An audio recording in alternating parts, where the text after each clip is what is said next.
Greetings again, curious wanderer. On this night, you find me in the plains just west of Whiterun. The grass and stone here stretch as far as you can see, and the sound of the wind is broken only by the occasional distant roar from the mountains. I have made camp near a small rise, nothing grand, but it gives a clear view of Dragon's Reach in the distance. It helps keep the fire sheltered. It is a loud and stormy night, but the heat from our fire will, as always, keep us safe.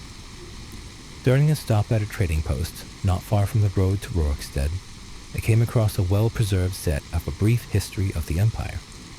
The books had been tucked into a crate of odds and ends, most of it unremarkable. Old lanterns, cracked plates, a few bottles of stale mead, but the set was complete, clean, and still legible. A rare find out here. This series, written by Imperial historian Stronach Cathosh III, remains one of the most consistent and organized accounts of the Septon dynasty. Spanning 4 volumes, it offers a clear overview of how the Empire rose, struggled, and adapted during the Third Era.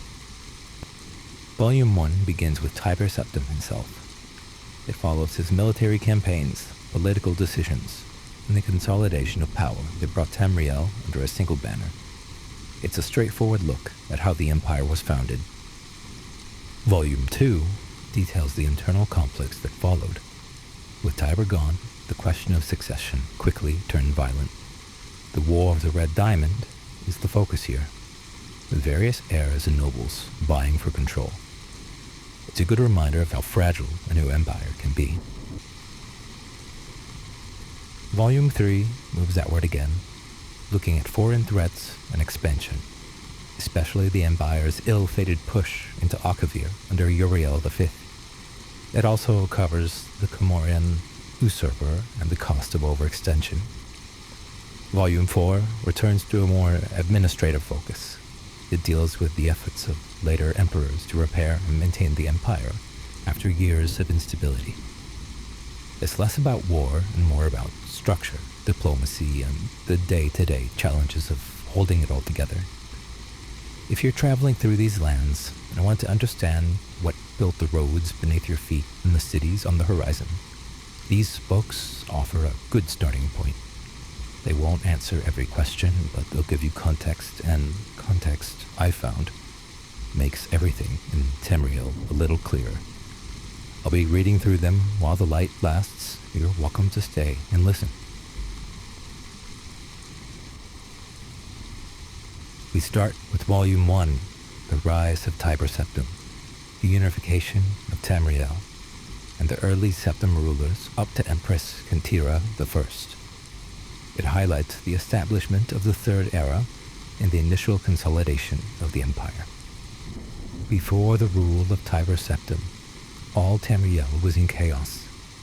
The poet Trasizis called that period of continuous unrest days and nights of blood and venom. The kings were a petty lot of grasping tyrants who fought Tiber's attempts to bring order to the land, but they were as disorganized as they were dissolute, and the strong hand of Septim brought peace forcibly to Tamriel. The year was Second Era 896. The following year, the emperor declared the beginning of the new era. Thus began the Third Era, Year Alt. For 38 years, the Emperor Tiber reigned supreme. It was a lawful, pious, and glorious age, when justice was known to one and all, from serf to sovereign. On Tiber's death, it reigned for an entire fortnight, as if the land of Tamriel itself was weeping. The emperor's grandson, Pelagius, came to the throne. Though his reign was short, he was as strong and resolute as his father had been, and Tamriel could have enjoyed a continuation of the Golden Age. Alas, an unknown enemy of Septim family hired that accursed organization of cutthroats, the Dark Brotherhood, to kill the Emperor Pelagius Septim. As he knelt at prayer at the temple of the One at the Imperial City, Pelagius Septim's reign lasted less than 3 years. Pelagius had no living children, so the imperial crown passed to his first cousin, the daughter of Tiber's brother, Agnerith. Kintira, former queen of Silvanar, assumed the throne as Kintira I. Her reign was blessed with prosperity and good harvests, and she herself was an avid patron of art, music, and dance. Kintira's son was crowned after her death, the first emperor Tamriel to use the imperial name Uriel. Uriel I was the great lawmaker of the Septim dynasty and a promoter of independent organizations and guilds. Under his kind but firm hand, the Fighters Guild and the Mages Guild increased in prominence throughout Tamriel. His son and successor, Uriel II, reigned for 18 years. From the death of Uriel I in the Third Era, 64, to Pelagius Septim's accession in Third Era, 82, tragically, the rule of Uriel II was cursed with blights, plagues, and insurrections. The tenderness he inherited from his father did not serve Tamriel well, and little justice was done. Pelagius II inherited not only the throne from his father, but the debt from the latter's poor financial and judicial management. Pelagius dismissed all of the Elder Council and allowed only those willing to pay great sums to resume their seats. He encouraged similar acts among his vassals, the kings of Tamriel, and by the end of his 17-year reign, Tamriel had returned to prosperity. His critics, however, have suggested that any advisor possessed of wisdom but not of gold had been summarily ousted by Pelagius. This may have led to some of the troubles his son Antiochus faced when he, in turn, became emperor. Antiochus was certainly one of the more flamboyant members of the usually austere Septim family. He had numerous mistresses and nearly as many wives, and was renowned for the grandeur of his dress and his high good humor. Unfortunately, his reign was rife with civil war, surpassing even that of his grandfather, Uriel II. The War of the Isle in the Third Era, 110, 12 years after Antiochus assumed the throne, nearly took the province of Somerset Isle away from Tamriel. The united alliance of the kings of Somerset and Antiochus only managed to defeat King Orgum of the island kingdom of Paeonia due to a freak storm. Legend credits the Sigic Order of the island of Varteum with the sorcery behind the tempest. The story of Kintira II, heiress to her father Antiochus's throne, is certainly one of the saddest tales in imperial history. Her first cousin Uriel, son of Queen Potema of Solitude, accused Kintira of being a bastard, alluding to the infamous decadence of the imperial city during her father's reign. When this accusation failed to stop her coronation, Uriel bought the support of several disgruntled kings of High Rock, Skyrim, and Morrowind, and with Queen Potema's assistance, he coordinated 3 attacks on the Septim Empire. The first attack occurred in the Iliac Bay region, which separates High Rock and Hammerfell. Kintira's entourage was massacred and the Empress taken captive. For 2 years, Kintira II languished in an imperial prison believed to be somewhere in Glen Point or Glenmoral before she was slain in her cell under mysterious circumstances. The second attack was on a series of imperial garrisons along the coastal Morrowind Islands. The Empress's consort, Contin Erinx, fell defending the forts. The third and final attack was a siege of the imperial city itself, occurring after the Elder Council had split up the army to attack western High Rock and eastern Morrowind. The weakened government had little defense against Uriel's determined aggression and capitulated after only a fortnight of resistance.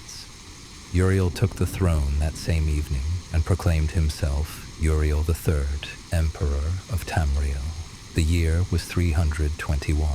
Thus began the War of the Red Diamond, described in Volume 2 of this series. This next volume, Volume 2, details the War of the Red Diamond, a civil war among Tiber Septim's descendants, and the reigns of Emperors Uriel III through Kataria I. It discusses the internal strife and challenges to the empire's stability.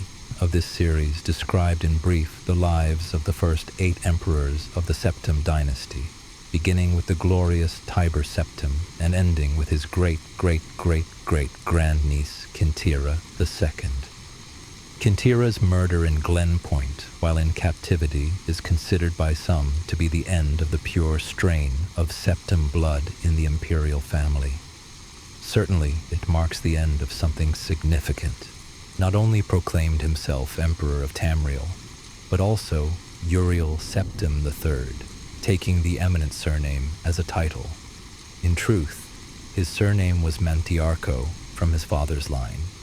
In time, Uriel III was deposed and his crimes reviled, but the tradition of taking the name Septim as a title for the Emperor of Tamriel did not die with him. War of the Red Diamond, which takes its name from the Septim family's famous badge, tore the empire apart. The combatants were the three surviving children of Pelagius Septim II, Potema, Sepphoris, and Magnus, and their various offspring. Potema, of course, supported her son Uriel III, and had the combined support of all of Skyrim and northern Morrowind. With the efforts of Sepphoris and Magnus, however, the province of High Rock turned coat. The provinces of Hammerfell, Somerset Isle, Valenwood, Elsewhere, and Black Marsh were divided in their loyalty, but most kings supported Sepphoris and Magnus. 127. Uriel III was captured at the Battle of Ikidog in Hammerfell. En route to his trial in the imperial city, a mob overtook his prisoner's carriage and burned him alive within it. His captor and uncle continued on to the imperial city, and by common acclaim was proclaimed Sepphoris I, Emperor of Tamriel, and was marked by nothing but war. By all accounts, he was a kind and intelligent man, but what Tamriel needed was a great warrior, and he, fortunately, was that. It took an additional 10 years of constant warfare for him to defeat his sister Potema, the so-called Wolf Queen of Solitude, who died in the siege of her city-state in the year 137. Sepphoris survived his sister by only 3 years. He never had time during the war years to marry, so it was his brother, the fourth child of Pelagius Septim II, who assumed the throne. Elderly, when he took up the imperial diadem, and the business of punishing the traitorous kings of the War of the Red Diamond drained much of his remaining strength. Legend accuses Magnus's son and heir, Pelagius Septim III, of patricide, but that seems highly unlikely, for no other reason than that Pelagius was king of Solitude following the death of Potema, and seldom visited the imperial city. Sometimes called Pelagius the Mad, was proclaimed emperor in the 145th year of the Third Era. Almost from the start, his eccentricities of behavior were noted at court. He embarrassed dignitaries, offended his vassal kings, and on one occasion marked the end of an imperial grand ball by attempting to hang himself. His long-suffering wife was finally awarded the regency of Tamriel, and Pelagius Septim III was sent to a series of healing institutions and asylums until his death in the Third Era, 153. The Empress Regent of Tamriel was proclaimed Empress Cataria I upon the death of her husband. Some who do not mark the end of the Septim bloodline with the death of Kintira II consider the ascendancy of this dark elf woman the true mark of its decline. Her defenders, on the other hand, assert that though Cataria was not descended from Tiber, the son she had with Pelagius was, so the imperial chain did continue. Despite racist assertions to the contrary, Cataria's 46-year reign was one of the most celebrated in Tamriel's history. Uncomfortable in the imperial city, Cataria traveled extensively throughout the empire, such as no emperor ever had since Tiber's day.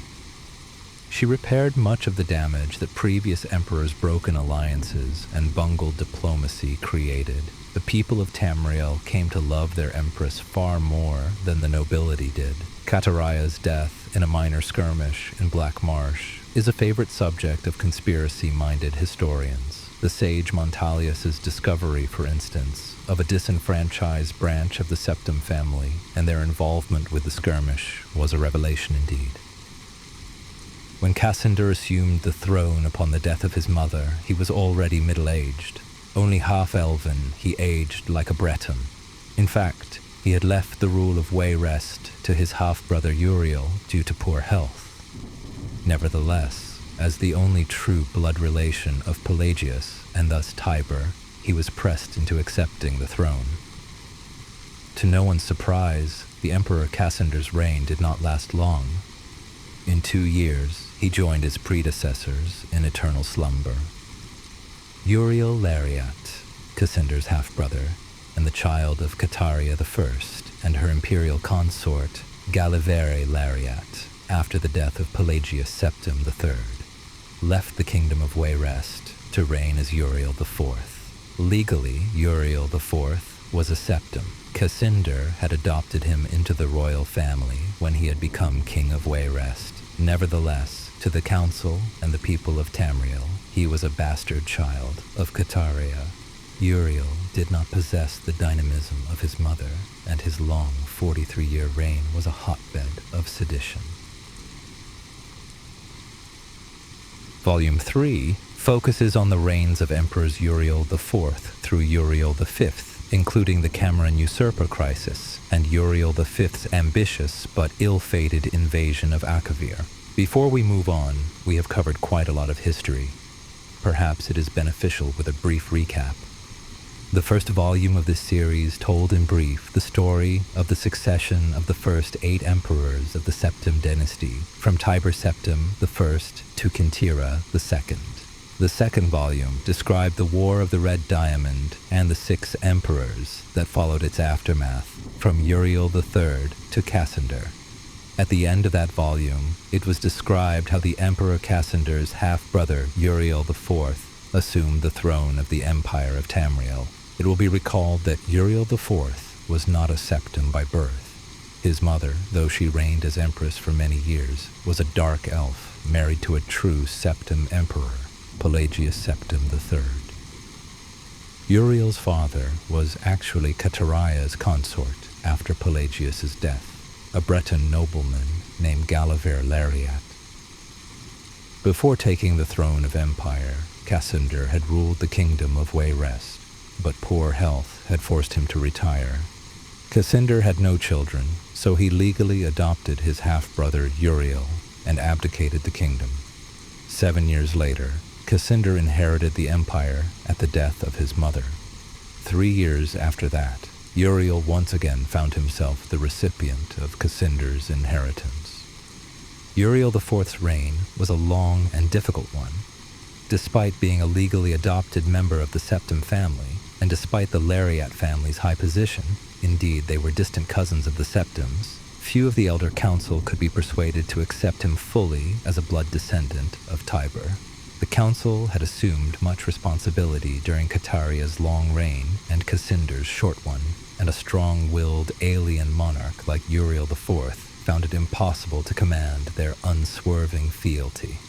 Time and again, the council and emperor were at odds, and time and again, the council won the battles. Since the days of Pelagius Septim II, the elder council had consisted of the wealthiest men and women in the empire, and the power they wielded was conclusive. The council's last victory over Uriel IV was posthumous. Andorak Septim, Uriel IV's son, was disinherited by vote of council, and a cousin more closely related to the original Septim line was proclaimed Sepphoris II in the Third Era 247. For the first 9 years of Sepphoris II's reign, those loyal to Andorak Septim battled the imperial forces, in an act that the sage Arentine called Tiber Septim's heart beating no more. The council granted Andorak Septim the High Rock Kingdom of Shornhelm to end the war, and Andorak Septim's descendants still rule there. By and large, Sepphoris II had foes that demanded more of his attention than Andorak. From out of a Cimmerian nightmare, in the words of Arentine, a man who called himself the Cameron Usurper led an army of Daedra and undead warriors on a rampage through Valenwood, conquering kingdom after kingdom. Few could resist his onslaughts, and as month turned to bloody month in the Third Era, 249, even fewer tried. Sepphoris II sent more and more mercenaries into Hammerfell to stop the usurper's northward march, but they were bribed or slaughtered and raised as undead. The story of the Cameron Usurper deserves a book of its own. It is recommended that the reader find Paulo Ilthre's The Fall of the Usurper for more detail. In short, however, the destruction of the forces of the usurper had little to do with the efforts of the emperor. The result was a great regional victory and an increase in hostility toward the seemingly inefficacious empire. Uriel V, Sepphoris II's son and successor, swiveled opinion back toward the latent power of the empire, turning the attention of Tamriel away from internal strife. Uriel V embarked on a series of invasions beginning almost from the moment he took the throne in the Third Era, 268. Uriel V conquered Roscrea in 271, Cathnoke in 276, Ynislea in 279, and Esroniet in 284.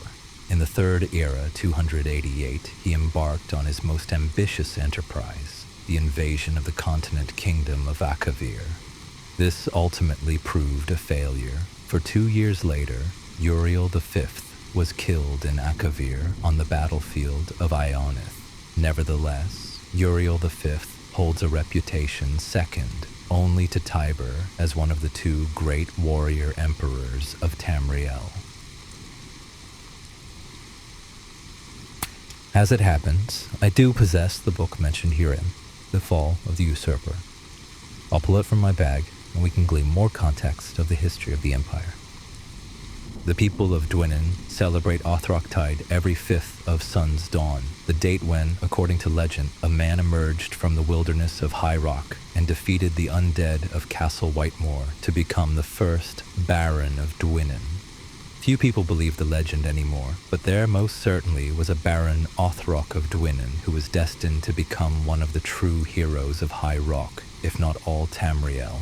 The legend, as most any Dwynnen child will tell you, is that years and years ago, archivists have agreed to the Third Era, 253. The people of Dwynnen were ruled by a lich and its armies of zombies, ghosts, vampires, and skeletons. Othrock was blessed by gods and given an army of men and animals to destroy the dead. He brought peace and prosperity to the land, growing more powerful as the land improved. Years later, he led the tiny barony against the Cameron Usurper and saved all of Tamriel. Of the Cameron Usurper has been debated, but it is an uncontestable fact that in the Third Era, 267, the Cameron Usurper's relentless move north through High Rock was halted around the area of contemporary Dwynnen. Dwynnen is actually larger than it was in the First Baron's day. It did not, in fact, have a seaport, but the Battle of Firewaves was a coastal battle. The fact that the battle probably did not occur in Dwynnen does not in itself belittle the Baron's participation in it. The Cameron Usurper had conquered Hammerfell and Valenwood by means of a large army, which by legend consisted entirely of undead and Daedra, but was mostly composed of red guards and wood elves. In all probability, the usurper summoned the Daedra and undead in Arenthia and slowly replaced the original summoned creatures with the armies of his conquered territories. Most armies of Valenwood have been historically mercenary. Word of the usurper's conquests reached High Rock in early 266, but preparations to repel the invasion did not begin until early the following year. Historians attribute 2 factors to High Rock's hesitancy. The primary powers of the Bay were ruled by particularly inept monarchs. Wayrest and Sentinel both had kings in their minority, and Daggerfall was torn by contention between Helena and her cousin Gelata. The Lord of Reich Gradkeep, now Anteclair, was deathly ill through 266 and finally died at the end of the year. There were, in short, no leaders to unite the province against the usurper. Of the leaders with any influence, at least 8, the 8 traitors of legend, made secret allegiances with the Usurper to protect their lands. The secondary reason for the lethargy of High Rock had to do with the depth of relations between the province and the Septim Empire. For the first time since the beginning of the dynasty, an emperor ruled Tamriel who was neither Breton nor had spent any of his childhood in High Rock. The difference between Sepphoris II and his cousin Uriel IV, who preceded him, was appalling to the people of High Rock. Even mad emperors like Pelagius III revered the Bretons over all other races, and cousins and younger siblings of the emperors have ruled in High Rock since the foundation of the empire. Sepphoris was a Nord, with Skyrim and Morrowind sympathies. The attitude of the common men of High Rock was sympathetic toward the Cameron Usurper as an archfoe of this hated emperor. The Baron and his less legendary allies, the rulers of Ichelon, Phrygia, and Cambria, changed this favorable perception. News of the Usurper's barbaric treatment of captives and abuse of conquered lands, mostly true, spread rapidly through their territories, and then to other neutral lands. Within a few months, the greatest navy ever combined organized along the high rock edge of the Iliac Bay. Only the navy of Uriel, the fifth's ill-fated invasion of Akavir, was comparable. How the combined forces of High Rock defeated the endless army of the Cameron Usurper is certainly worthy of a lengthy book in itself, and perhaps it is best left to the public imagination. Certainly, the weather worked against the Usurper, which is reason in itself to attribute divine intervention. Baron Othrock's divine purpose is the central theme to Othroctide after all, and as the poet Breloque wrote, to find the facts, the wisest always look first to the fiction. This has been quite the journey, and if you're anything like me, a brief recap helps keep the breadth of history in perspective. The first book of this series described, in brief, the first 8 emperors of the Septim dynasty, beginning with Tiber I. The second volume described the War of the Red Diamond and the 6 emperors who followed. The third volume described the troubles of the next 3 emperors, the frustrated Uriel IV, the ineffectual Sepphoris II, and the heroic Uriel V. Now, on to the 4th and final volume in the series, with the reigns of emperors Uriel VI and Morihatha, detailing the political maneuvers and administrative reforms that shaped the later Third Era. On Uriel V's death across the sea in distant hostile Akavir, Uriel VI was but 5 years old. In fact, Uriel VI was born only shortly before his father left for Akavir. Uriel V's only other progeny by a morganatic alliance were the twins Morihatha and Eloisa, who had been born a month after Uriel V left. Uriel VI was crowned in the 290th year of the Third Era. The imperial consort Thonica, as the boy's mother, was given a restricted regency until Uriel VI reached his majority. The Elder Council retained the real power, as they had ever since the days of Cataria. The Council so enjoyed its unlimited and unrestricted freedom to promulgate laws and generate profits that Uriel VI was not given full license to rule until 307, when he was already 22 years old. He had been slowly assuming positions of responsibility for years, but both the council and his mother, who enjoyed even her limited regency, were loath to hand over the reins. By the time he came to the throne, the mechanisms of government gave him little power except for that of the imperial veto. This power, however, he regularly and vigorously exercised. By 313, Uriel VI could boast with conviction that he truly did rule Tamriel. He utilized defunct spy networks and guard units to bully and coerce the difficult members of the Elder Council. His half-sister, Morihatha Septim, was, not surprisingly, his staunchest ally, especially after her marriage to Baron Ulfe Gerson of Winterhold brought her considerable wealth and influence.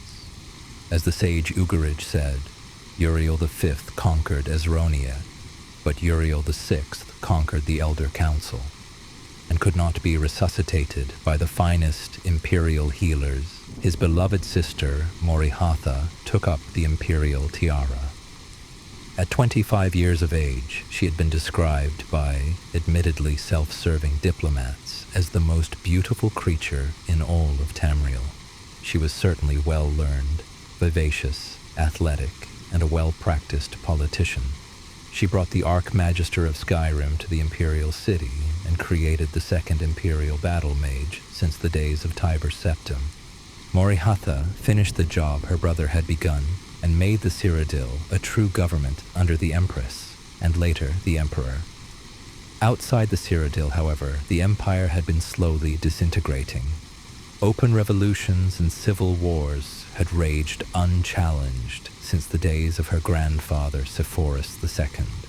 Carefully coordinating her counterattacks, Morihatha Septim slowly claimed back her rebellious vassals, always avoiding overextending herself. Though Morihatha's military campaigns were remarkably successful, her deliberate pace often frustrated the council. One councilman, an Argonian who took the Colovian name of Thorocles Romus, furious at her refusal to send troops to his troubled Black Marsh, is commonly believed to have hired the assassins who claimed her life in the Third Era 339. Romus was summarily tried and executed, though he protested his innocence to the last. Morihatha had no surviving children, and Eloisa had died of a fever 4 years before. Eloisa's 25-year-old son, Pelagius, was thus crowned Pelagius Septim IV. Pelagius Septim IV continued his aunt's work, slowly bringing back under his wing the radical and refractory kingdoms, duchies, and baronies of the empire. He exercised Morihatha's poise and circumspect pace in his endeavors, but alas, he did not attain her success. The kingdoms had been free of constraint for so long that even a benign imperial presence was considered odious. Nevertheless, when Pelagius died after a notably stable and prosperous 29-year reign, Tamriel was closer to unity than it had been since the days of Uriel I. Our current emperor, His Awesome and Terrible Majesty, Uriel Septim VII, son of Pelagius, has the diligence of his great-aunt, Morihatha, the political skill of his great-uncle, Uriel V I, and the military prowess of his great-grand-uncle, Uriel V. For 21 years, he reigned and brought justice and order to Tamriel. In the Third Era, 389, however, his imperial battle mage, Jagar Tharn, betrayed him. Uriel VII was imprisoned in a dimension of Tharn's creation, and Tharn used his sorcery of illusion to assume the Emperor's aspect. For the next 10 years, Tharn abused imperial privilege, but did not continue Uriel VII's schedule of reconquest. It is not yet entirely known what Tharn's goals and personal accomplishments were during the 10 years he masqueraded as his liege lord. In the Third Era, 399, an enigmatic champion defeated the battle mage in the dungeons of the Imperial Palace and freed Uriel VII from his other dimensional jail. Since his emancipation, Uriel Septim VII has worked diligently to renew the battles that would reunite Tamriel. Thorn's interference broke the momentum, it's true, but the years since then have proven that there is hope of the golden age of Tiber Septim's rule glorifying Tamriel once again. And so, with the final pages read and the sun now set beyond the plains west of Whiterun, we close a brief history of the Empire. What began with fire and ambition, with Tiber Septim's sweeping vision and unshakable will, moves through centuries of hardship, loss, and perseverance. These books do not hide the Empire's flaws. They name them plainly. The betrayals, the missteps, the pride of rulers who believe themselves beyond consequence, all are here, unvarnished. But within those pages lies something quieter and more lasting. We see resilience, leaders who chose duty over glory, citizens who endured in the face of war and famine, and reformers who patched the foundation rather than tear it down. The Empire has never been perfect, but it has always been more than crowns and banners. It lives in the connections between provinces on the roads beneath our boots, in the shared idea that unity is worth the effort. The darkness now settled across the sky isn't a sign of ending, just of rest. History reminds us that empires do not endure because they never falter. They endure because they remember and they adapt. And if we carry these lessons forward with care, the empire's future may still be shaped, not by force, but by wisdom and by choice.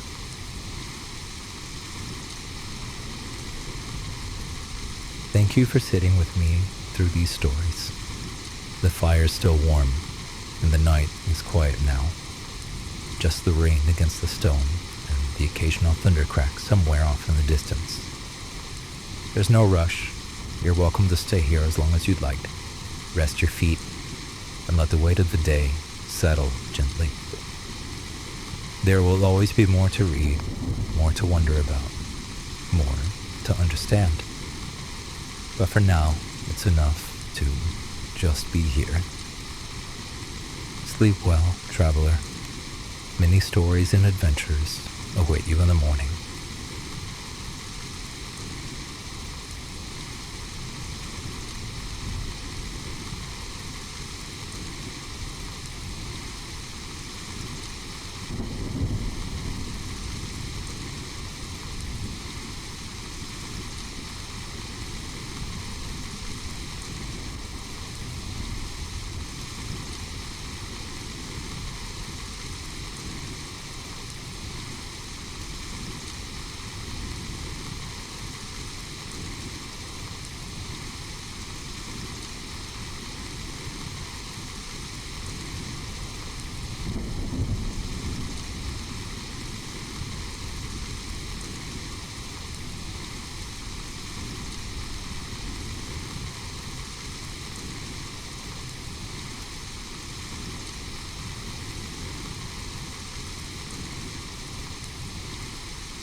you